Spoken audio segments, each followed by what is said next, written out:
اسلامي نړۍ باید پر خپل ځان د اتکا فکر ولري. و سلطان نور الدین زنګي رحمه الله ته له رومیانو څخه یو ځوان راغی. اسلام یې قبول کړ. له سلطان نور الدین زنګي رحمه الله څخه یې وغوښتل چې د مسلمانانو په خاوره کې ژوند وکړي. سلطان نور الدین زنګي رحمه الله ورته وویل کسب او هنر دې څه دی؟ هغه ورته وویل چې طبیب یم، د زخمیانو علاج کولی سم. نور الدین زنګي رحمه الله ورته وویل آیا خوښه دې نه ده چې زموږ د لښکر د زخمیانو د علاج دنده پر غاړه واخلي؟ هغه ورته وویل د همدې لپاره راغلی یم ای امیره.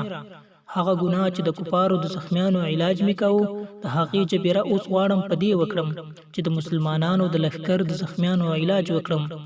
نور الدین زنګي رحمه الله ورته وویل ای زوی کیا، اسلام مخکینی ګناهونه ټوله محوه کوي.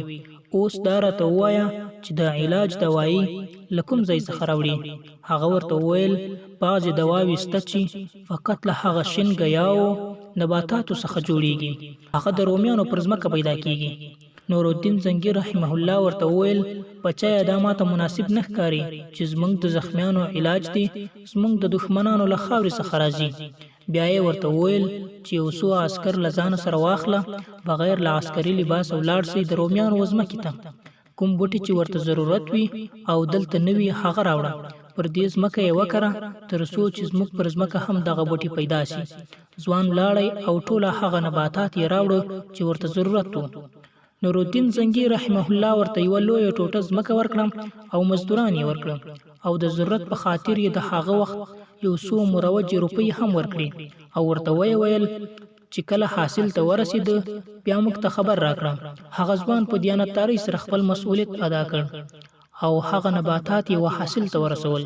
بیا نور الدین زنګي رحمه الله ورته یو روغتون ډوله ځای ورکړ او یو ټولۍ د ځوانانو یې ورسره شاګردان وګمارل.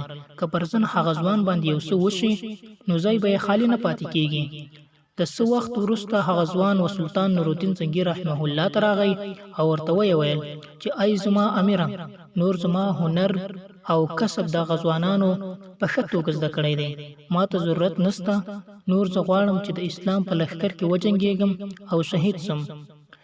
سلطان نور الدین زنګي رحمه الله چې کله د ځوان جدیت ولیدی له ډیر سوچ وروسته یې ورته وویل خپل وصیتنامه ولیکه او خپل ځان ته خپله سلاح راونیسه، زه یې نه درکوم.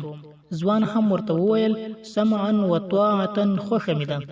ځوان د مسلمانانو په لښکر کې داخل سو او داسې له شهامته ډکه غذا یې وکړه چې رومیان یې مخې ته نه ورتله او له ډېرې ویرې یې ویل چې د مسلمانانو په لښکر کې اوس پیریان هم جنګ کوي. کله چې جنگ پای ته ورسید نور الدین زنګي رحمه الله پر شهیدانو ګرځېدی تر څو چې هغه ځوان یې پیدا کړ. ځوان شهید سوی و، پر ټنډه یې مچ کړ او په لوړ اواز یې وژړل.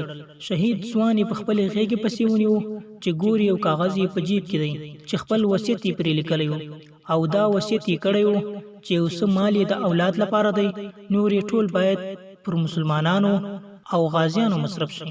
په وصیتنامه کې دا هم لیکلی و چې ای زما امیره، تا چې کله ماته امر وکړ چې سلاح رانیسم ما ته ستا هغه خبره رایاد سوه چې تا به ویل د مسلمانانو بیرغ به تر هغه وخت رپان نشي چې تر څو ډوډۍ یې د خپل لاس نه وي او دوا او سلاح یې خپل ابتکار او جوړښت نه وي.